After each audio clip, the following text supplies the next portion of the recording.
Alak lang yung sekreto para ma-achieve yung mala restaurant sa sarap na fish and chips na talaga namang sobrang crispy. Nilakihan ko na rin para hindi mabitin dahil mahal yung isang order nito at maliit pa. Gawin na natin yung dry ingredients, flour, cornstarch, season natin ng salt, pepper, paprika at nag-add ako dito ng onion powder. Mas okay sana kapag merong garlic powder.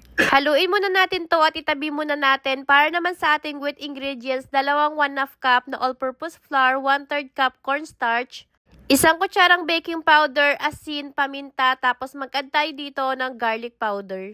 Para naman sa alak, ito yung brand na gagamitin natin. Pwede kayong gumamit ng kahit anong brand, tapos iuubos natin yung isang bote dito. Haluin lang ng maigi hanggang wala na itong buo-buo. Nagpayat na rin ako ng maraming mantika dito kasi kailangan naka-deep fry ito. At para naman sa isda, creme dory yung ginamit natin. Itong isda nga, i-coat na natin yan dito sa ating dry ingredients. I-coat lang natin to ng maigi para yung wet ingredients mamaya kumapit dito.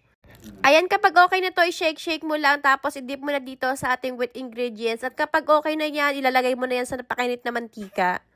Prituhin lang natin to hanggang sa maging golden brown na. Malalaman mo to kapag perfect yung paggagawa mo dahil magbabubbles yan.